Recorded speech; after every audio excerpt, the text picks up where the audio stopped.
What's up, bookworms? This is Megan coming at you with another Cantina conversation. Today's episode features a chat with Cynthia Pelayo. We're talking about her book, Vanishing Daughters, that is available on March 11th. This is a second podcast interview I've had with Cynthia, and I've met her in person at Midwest Mystery Conference back in November. Fellow Chicago native, and I just always enjoy catching up with her. With Vanishing Daughters, with this conversation, I just really appreciated her authenticity and how just honest she was in how writing and developing Vanishing Daughters helped her navigate her own experience with loss of a loved one. But either way, I'll let you guys get to it. Here is Cynthia. So today we've got Cynthia Pelayo. We're talking about her book, Vanishing Daughters. That book is available on March 11th. Cynthia, thank you for joining me. Welcome back, I guess. It's nice to see and talk to you again, seeing you in person, and we've chatted before from one of your other works. And so I really enjoyed this one. So many heartfelt moments in Vanishing Daughters, and I felt for Briar, even though it was girl, what wait, what? Because there's a lot to unpack here, and I'm excited to dig a little bit deeper today. Yeah, thank you. Yeah, we saw each other recently too at the Midwest Mystery Con. Yeah, that was fun. I really enjoyed that. I enjoy just like not only seeing authors, like I really enjoy in like previous guests, but then I liked the sense of community that you guys have because it's just helpful and you're just trying to be helpful for each other, and then also giving readers a chance to dig a little bit deeper into anything that they might not even know about, or that they can keep up to date on like what you guys have going on next. It was so cool. That's the first time I've ever been to that one. Oh yeah, it's really great. It's a great venue. It's at Roosevelt University. It's just a great space. Yeah. Yeah, it worked out really well for sure. Although, funny thing is, I gave myself so much time to get there, but then I don't know what it was where it was like my confirmation email, the address was said like South Roosevelt, I think it was, or South Michigan Avenue, when the address was no, it was said North Michigan Avenue. This address was South Michigan Avenue.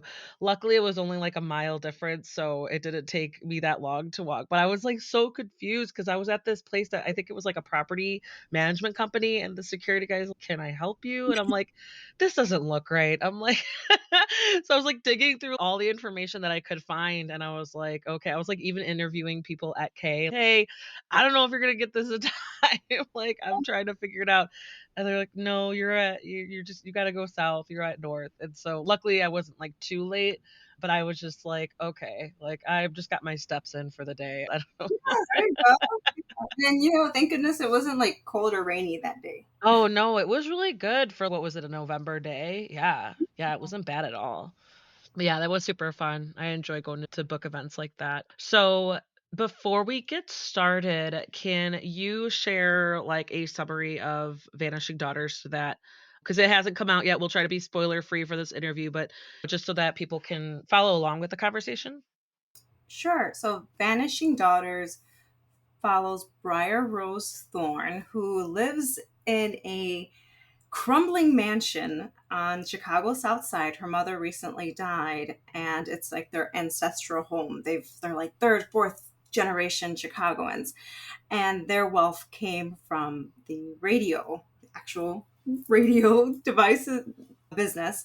So that's why they had this gorgeous home. But over time, the business, of course, like waned down with new technology. So the mansion's crumbling.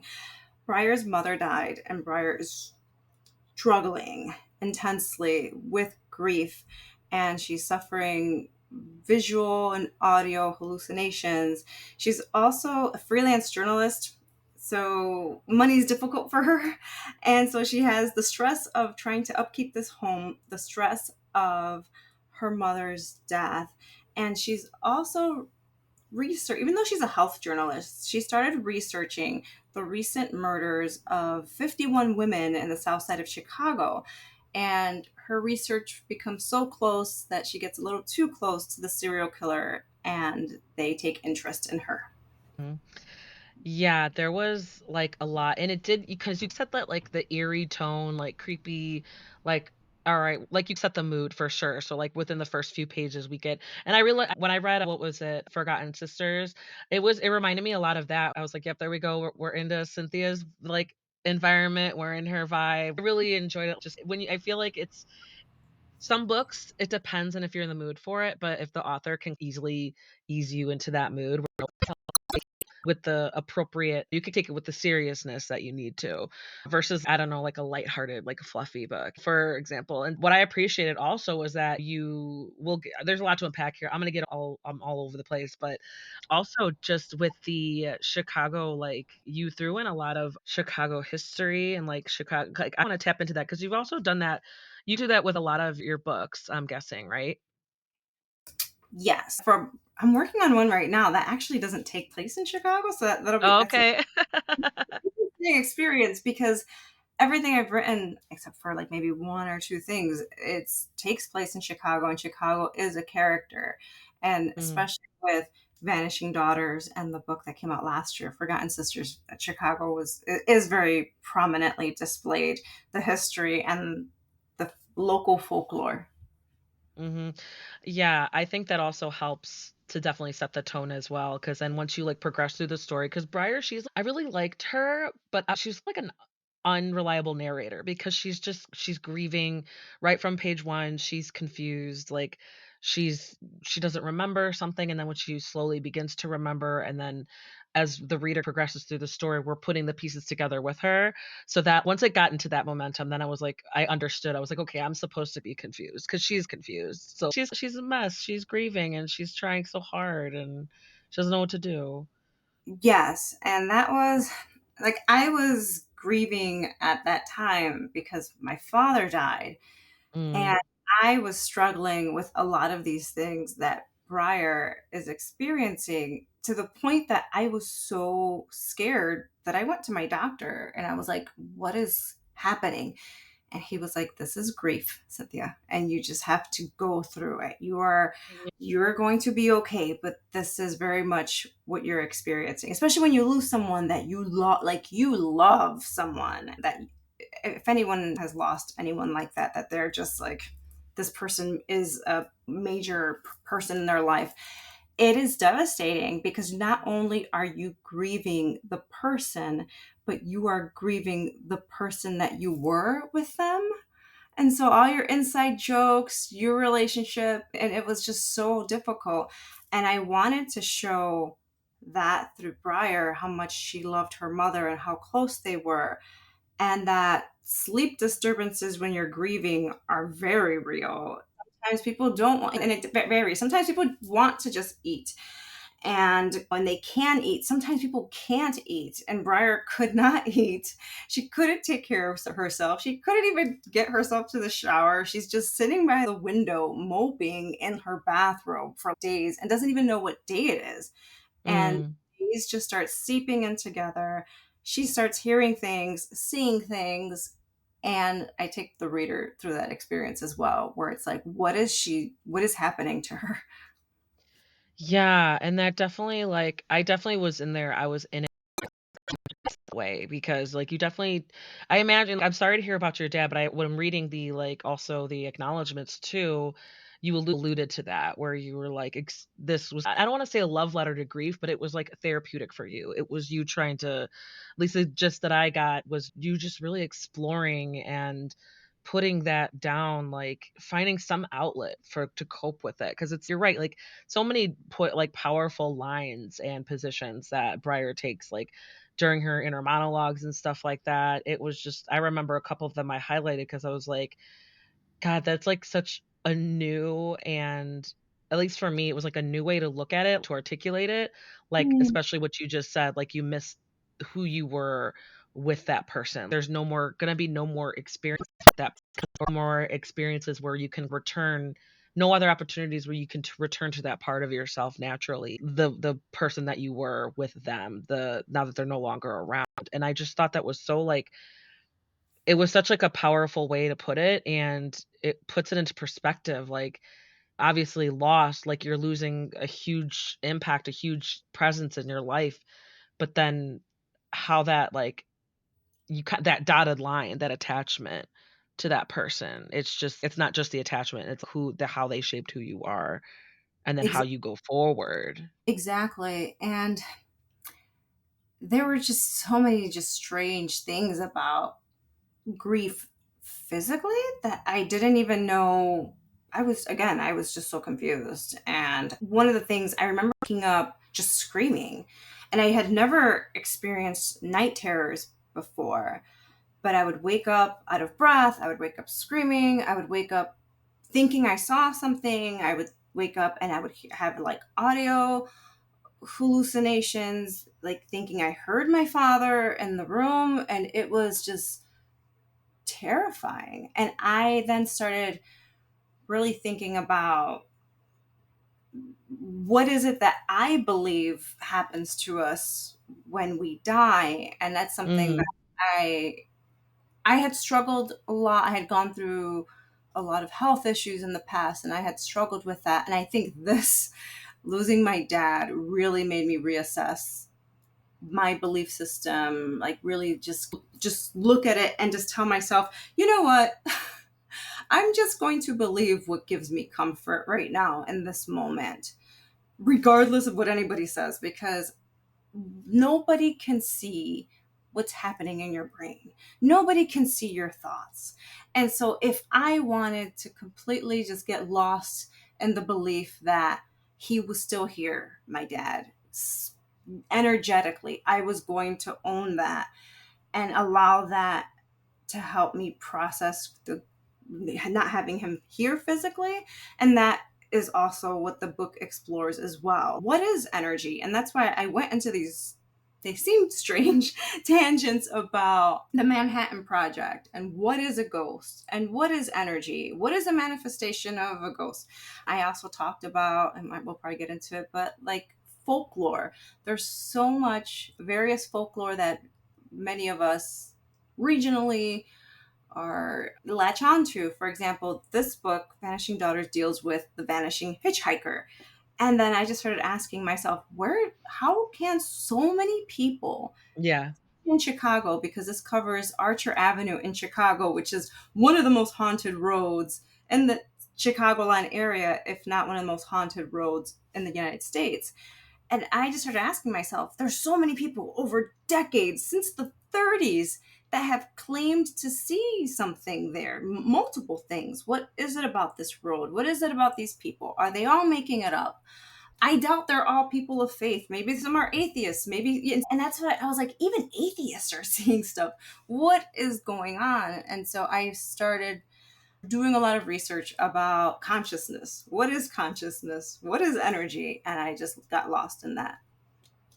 Yeah, we can definitely get into it more because that was like always one of my questions is like exploring your research and if you approached it differently and if there was like fascinating, surprising things that you like didn't expect to learn or find out. And that whole the whole fact that like you pointed it out in Briar's story too while she's trying to figure things out is how like you make a good point like generations and generations of people from various regions all saying reporting similar instances and it's what I don't know what's it's one or two it's like maybe a coincidence but it's so many it's there's something there and I'm not usually one to like I don't know. I'm not, like, denying the existence of, like, ghosts or spirits or lost souls or anything like that. I don't mess with paranormal activity in general. I'm just like, I'm not you if you guys are here, can you let's like, are you cool? I'm cool. We can exist, whatever. Just don't mess with me. Don't scare my kids. I'm like, just let leave the dog alone. It's like that where I'm like, I'm just gonna mind my business.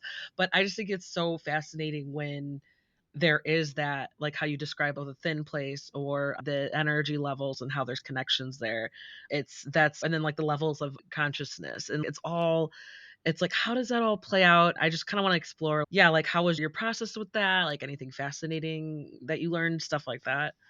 Do have one story for you regarding the paranormal. So I was born in Puerto Rico, so we're Puerto Rican. We're very superstitious, my family. We have a lot of superstitions around death. Like it was a mad panic, and we're Catholic. So it was a mad panic to find a priest to do the final rites. So we had to do the final. So we had all the ritual. There was a lot of stuff. We did all the stuff for my dad. And I remember, and within my family, there's a superstition that they will come and visit you. And there's also more superstitions around it, but I'll focus on this one. But I remember sitting with my dad's body, and then we sit with them. We sit vigil with them for hours, and we have family come and say goodbye before we call the funeral home. And I remember at one point I was sitting with my dad's body, and I looked at my dad's body and I said, "Do not come to me as a ghost, because I'm going to freak out, Dad." And I was crying, like pleading, like begging him, "Do not come to me, Dad. Do not. I cannot. I think I would lose my mind, and they would put me in an asylum if you came to me." And after he died, I was getting phone calls from my cousins, and they were like, "Your dad wants me to tell you this," and they were telling me these. I was getting messages from him from all these people, and I finally had a dream with him, and I was so mad. And so he comes to me in a dream, and he's my brother's name is Richard, one of my brothers, and he's Richard is bothering me, and I was like, "What?" Richard is bothering me. And I was like, "I don't know what you're talking about." And he shouted, "Richard is bothering me." And I woke up screaming. It was like 4 a.m. And I called my mom and I was like, "Mom, Dad told me Richard is bothering him." And she's, "Oh, I didn't want to tell you. Your brother has been going to his gravesite every day and will just sit there from morning until they close the gates. I've been Oh. telling him it's not healthy for him." And she's, "I'm gonna wait till he wakes up and I'll call him and tell him." And my mom's, "There was no way you would have known that because you were just," Yeah. and so that's my dad coming. Oh my god. No After that, wonder you became so fascinated, like, and wanted to dig deeper in this. That is so wild. It was it, like, still scary, but maybe comforting? You're like but I love that's how your dad chose to send that message. "Richard is bothering me." bothering me, and I was like, "What?" I'm like, and I was like, "Thank you, please don't come back." I've seen him again in dreams. He'll come to me in dreams and he'll tell me things, and so Mm. it's been interesting. I think I had a dream with him a few weeks back. He came to me. He was very young and handsome. He must have been in his 30s. He was in a black suit, and we were in a white room. And I remember we had this long conversation. And then he like slaps his knees, very Midwestern. He's like, "All right, I gotta go." And he stood up to leave. And then I walked out the room, and the white door closed behind me. And I remember telling myself, "Don't forget what he told you. Don't forget what he told you." And I forgot that Oh, completely. no. So I used to be a skeptic. Yeah. And it's really difficult for me to say that I don't believe, because I've had those profound experiences with him. Oh, that is so crazy, and man, that is so thought provoking. And I guess it's I could see that like you teetering on the edge of like unease and whoa, like kind of fascination. Cause I imagine it was definitely a way for you to be like, okay, maybe it's not all bullshit. Like maybe it's not. It's interesting. It's interesting, the like the stories that have come to me from my cousins, what they have said that he has said. There's no way they would have known that. I'm not particularly close with them, but Yeah. I had one cousin just text me one day out of the blue, and she was just like, "Your dad said you need to get it together, that you're grieving too much and he's worried about you." And I was like, "How the hell?" And she had said something else, and I was like, "There's no way she would have known this information." Yeah. Especially It's if you're not particularly close with that person and she's just like it would be one thing if, she was one of your closest cousins and she could pick up on things with not even close. And that's wild. I just remember running to my husband like, "Look at this text." And he's, "Yep, that's your dad." And it's Yeah. just the way it was said. And so I I don't know how to explain it, but I am leaning into it and accepting these Yeah. things that have happened. And I think that's what I wanted to share in the book, that maybe things continue on somehow.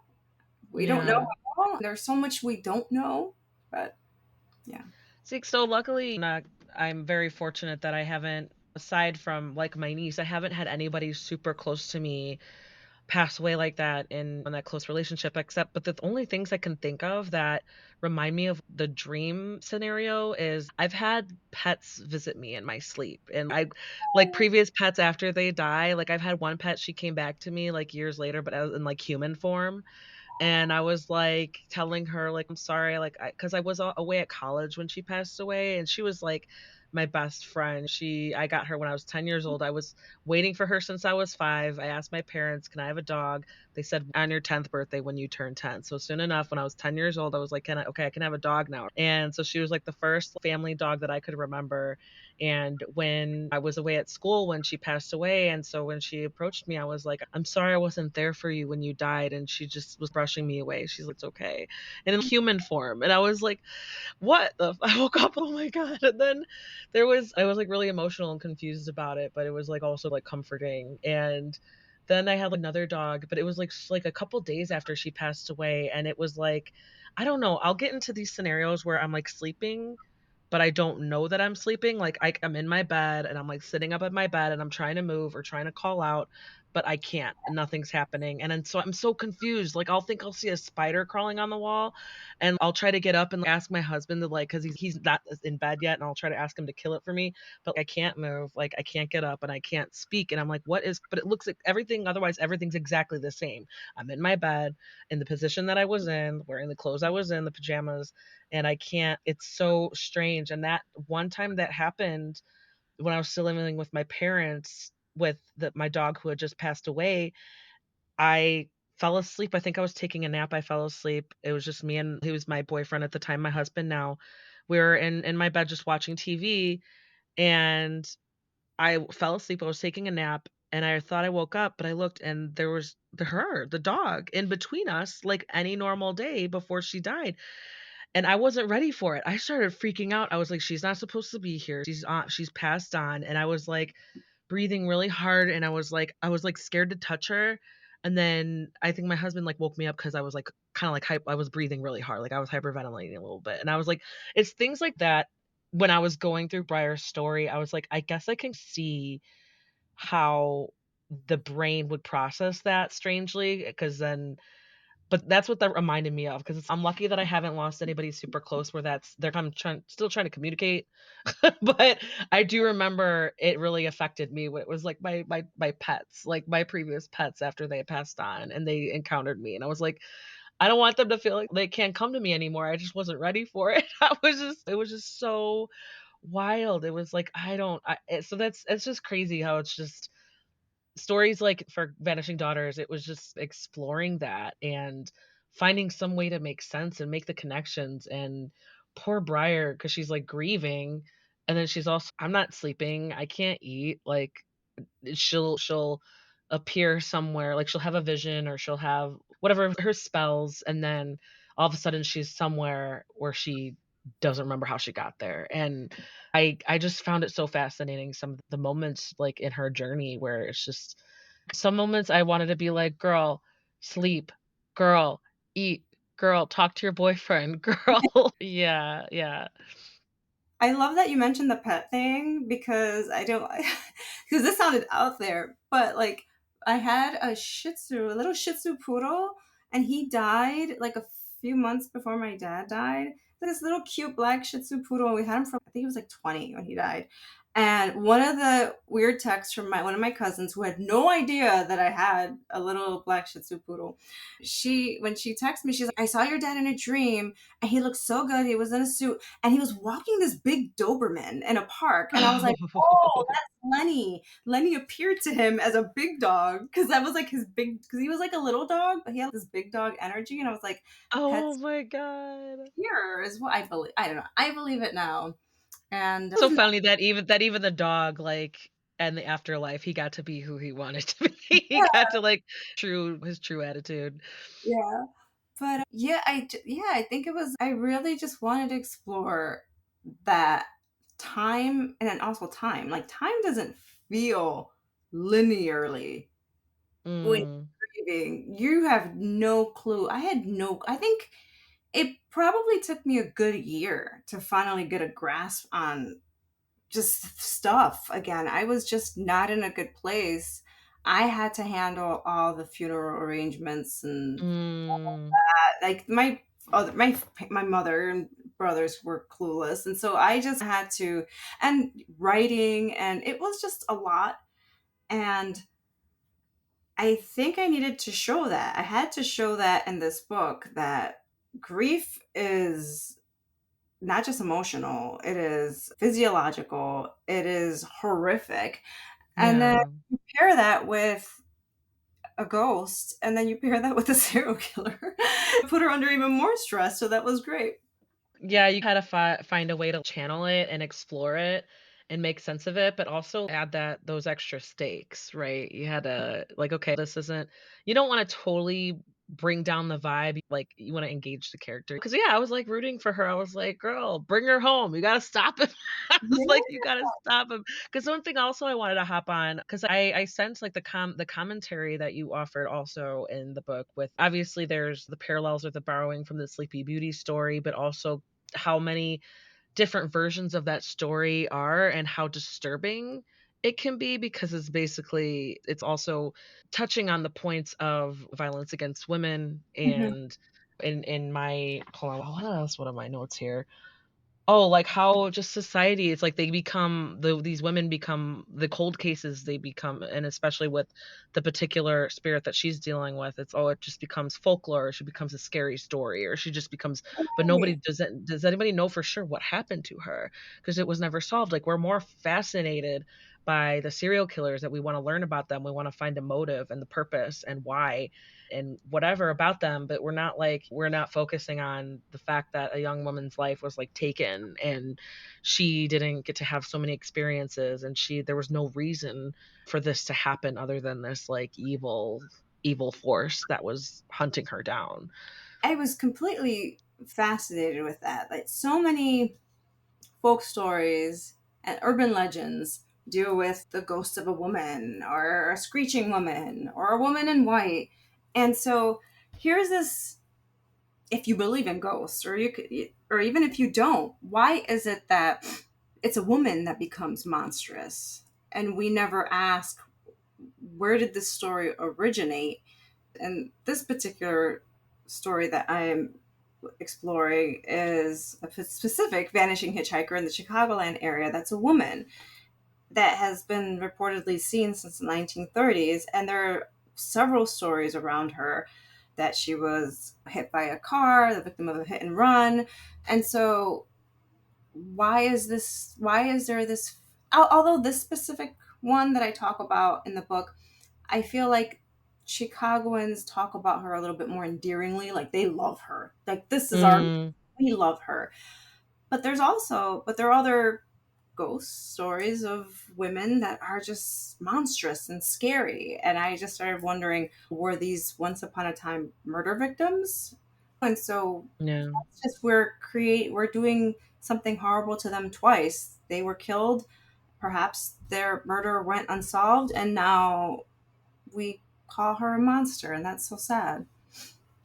Yeah, absolutely. And I love that you touch on that too because it is because the repeated one is just like it's such a sad story because she's God, you tugged at the heartstrings because I don't want to give anything away, but like with the man in the gray car and what happened that night with Mary, and I was just like, oh my God, I couldn't.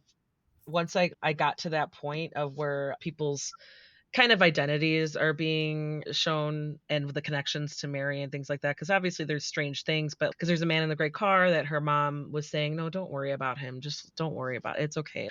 And she just trusted her mom, and then now she comes to think of it, and she's just, "Wait, like, this is still, like, weird and frightening even though he's not doing anything. He's just coming out and he's this older man." And once we realized who that person was, I was just like I had to put the book down. I was like, that is so fucking sad and tragic. Yeah, and this is the that I because it was sad. It was just like it was like, "Take me home," and that's all she wanted, and it was just so sad to think about it that she was in the book, she was just a spirit who was she was just stuck. She was You just know, stuck, and there was only unfortunately, it seemed like Briar was the only one who could figure it out and who could help do you her. know that's based off of a real story? See, I didn't know, You and that's know makes it even so much more messed up and sad and heartbreaking. this is off of a real story that Oh my deals with god. this ghost. It is true. I will send you the link stuff. It is true. Yeah, and I Fantastic. So, for anybody listening, if you watched the original Unsolved Mysteries way back in the day, one of these episodes covers this and that love story, which is real. Oh my gosh. He said people say to his deathbed he fell in love with her.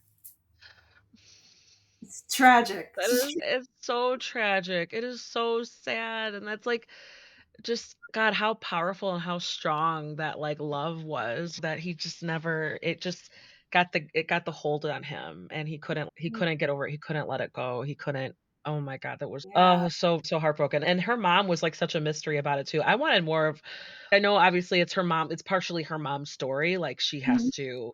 she's the driving force, obviously, to help Briar out, she's the whole reason Briar is, like, going through what she's going through, but I would have loved just a book about oh god, what was her name? Aurora? I would have loved a book just about, like, her antics and her growing up and her, like, kooky little personality and connections like, otherworldly things. I wanted more from her. Maybe one day I'll write like a little.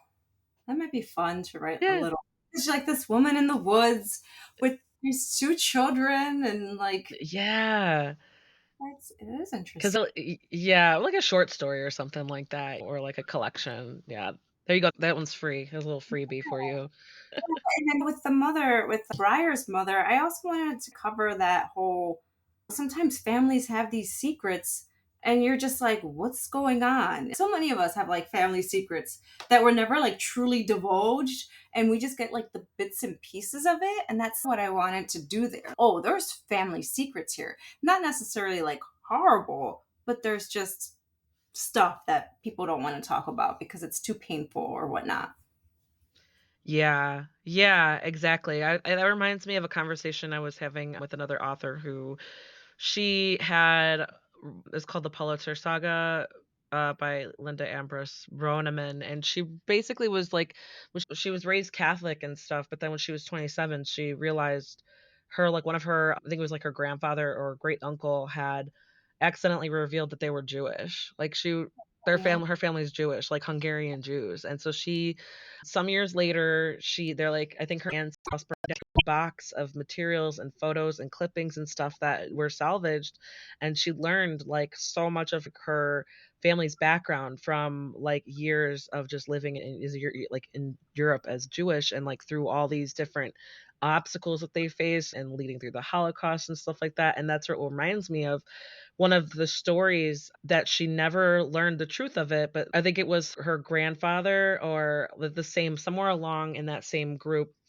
They escaped an event, but they're all sworn to secrecy about it. They won't talk about how they escaped, like how it happened. So it must have been something like truly either shameful that they're not proud of or truly traumatic that they never talk about it ever again. No matter how many like the maybe those memories came to the surface at times or someone had asked about them, "What happened? How'd you escape?" And they just refused to go into detail. They refused to talk about it. And I'm like, that's what that reminds me of. It's You're exactly right. There's some family secrets that people just either they're ashamed of it or it's too traumatic or they just don't want to talk about it for whatever reason. And that's so true. Like how many secrets have gone down with the person because it's so crazy to think about how many what kind of circumstances what kinds of circumstances would cause somebody to be like, "This is not I'm not talking about this." It's so sad.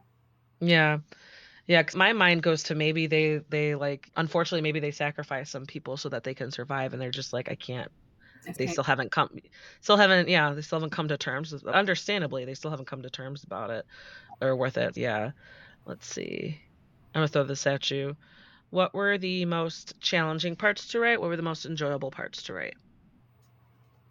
I had a lot of fun writing like the fairy tale parts. That was a lot of fun. The keys and gates and locks and thorns. And I struggled with that was like the first line that came to me when I started writing the book. Keys and gates and locks and thorns.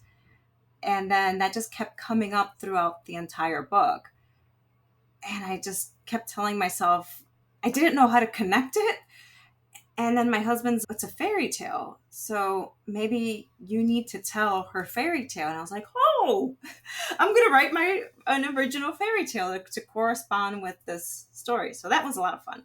The most difficult was I inserted some pieces in there that were true to my experience with my dad. So there is a scene where Briar follows the hearse or the funeral home outside. They're taking the body on the gurney to the hearse, and she's standing in the street behind the hearse, and that was true. So like after my father died, we did vigil with him, and then I finally said, okay, we're going to call the funeral home. And then when the funeral home came, it's not a it's not a pretty process. And they bring the gurney, they lay it down, and they have, and we had to we had to get my mother out of out of that part of the house, and one brother was like literally holding her back to not, you don't want to see this. And my other brother and myself, we were like, no, we're his children, we're doing this. And so we picked him up and Mm, put him in the body bag, we zipped him up, and then we followed outside to the hearse and the street. And I just remember standing in the street watching them put his body into the back of the hearse and closing it, and looking up at the house. My dad was so proud of his house, and I remember telling him, this is the last time you're leaving your home, Dad. Oh, I just remember being like, I did my duty as your daughter. I took you out of your home, and we made sure, because his wish was to die in his house. And I remember telling him, I fulfilled your wish. uh, Yeah. that's so powerful. I can't imagine how you kept your shit together, like, I don't know. during so many of those significant moments, like, It's hard. I don't that's so emotional and just, And like, he, self-reflective, the last thing that you could do for him. yeah, I can't imagine people who have lost. So many of us are going to lose our parents. I've lost all Mm, my grandparents, but losing someone so close, anyone that's lost like somebody that's close, a partner, a child, God forbid, I can only mm, imagine that grief is deep down within you. And I've heard people say it doesn't get better. And I'm like, it really? I think you just learn to live with it. yeah, And of course, there's other situations. I'm happy. I could say at least it was a natural, not natural, but he died at home. We got to be with him. But like with the story, I just started thinking about murder victims. How traumatic is it then to lose somebody you love that deeply to an event like that? yeah, I was just beside myself thinking about that, thinking about these families that have, and then they have no answers.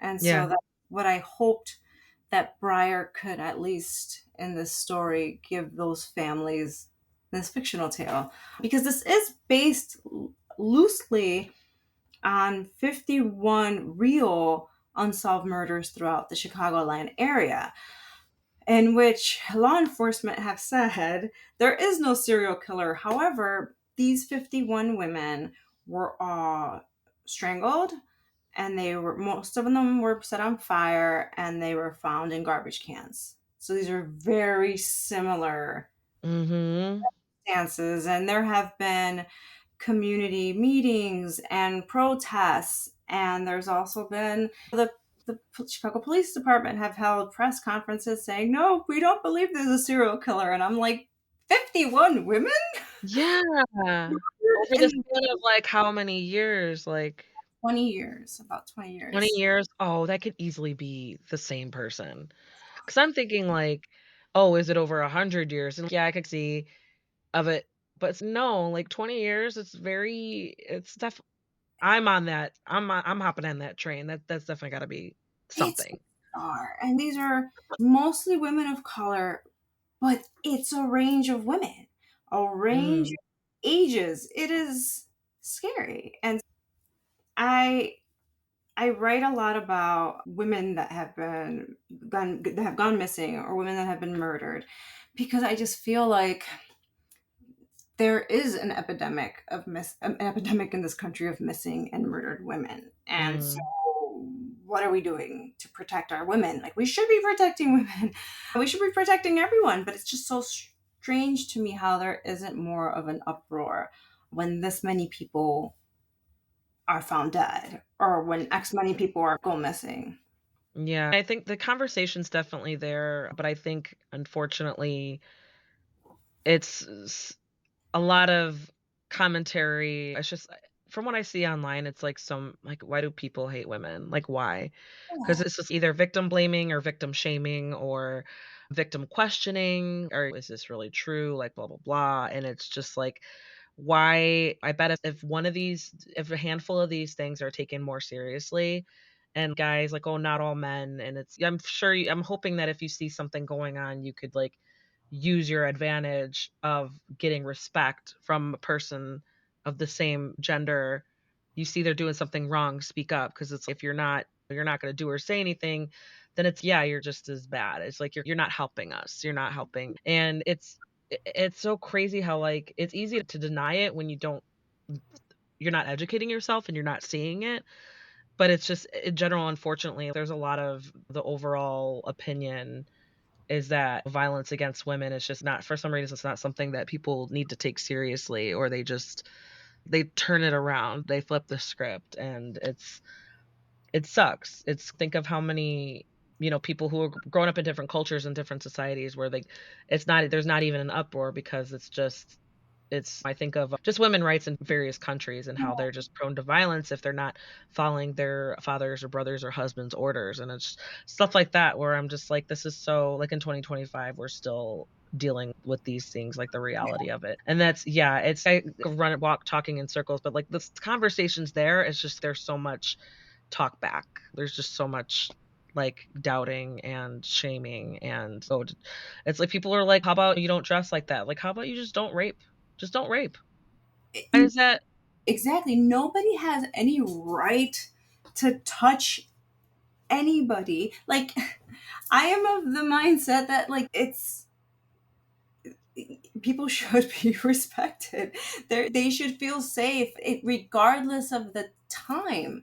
Like, that they're stepping out of their houses. Like, there shouldn't be any situation where we should be okay as a society if somebody did something horrific and monstrous to someone else. Like, we should all be worried if there is somebody that has the personality that they can take somebody off the street and do something awful to them.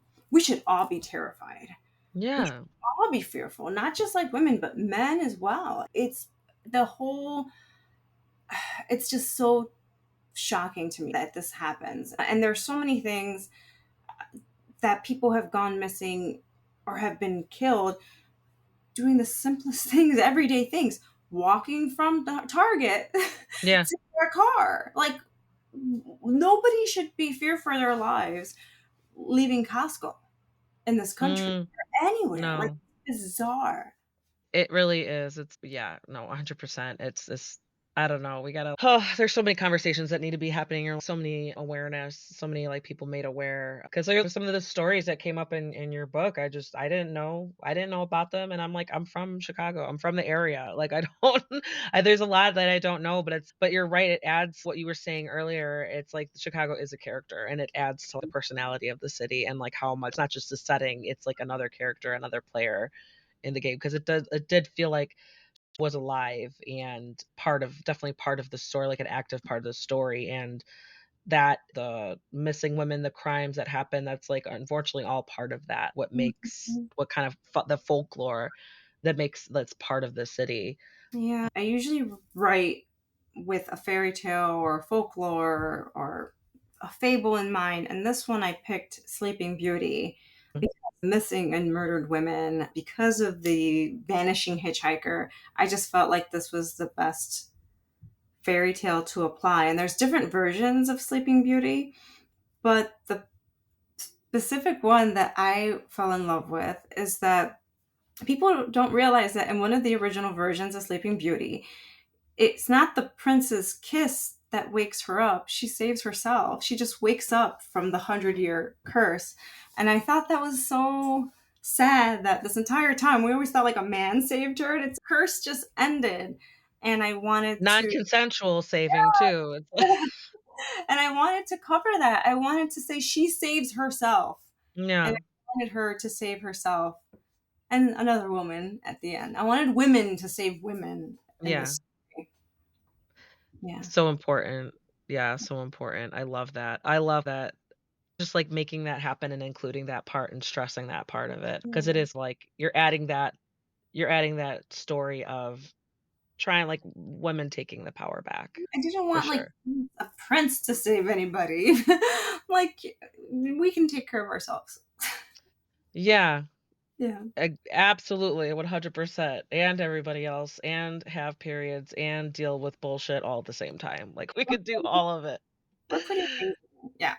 We are. Okay, Cynthia Pelayo, what are you working on that you could talk about? What's next up for you? I have so much. I'm working on another fairy tale. It should be out, I think, in next year or so. And I have like tons of short stories and essays coming out. I'm going to be in the End of the World as We Know It. Tales from Stephen King's The Stand. It's an anthology that a ton of authors revisit The Stand, and Stephen King is writing the introduction. So that's really cool. That'll be out this year as well. That's so fun. Super cool. Yeah, that is so cool. I'll have to keep an eye out for that one for sure. So, where can we find you online and on social media? You can find me at my website, CINA Pelayo, PELAYO.com. I'm on Blue Sky right now and Instagram. There's like a lot of shifts and changes with social media. So just when all else fails, just find me on my website. I will be updating my website in the next this month. I'll have a new website, so that'll be nice.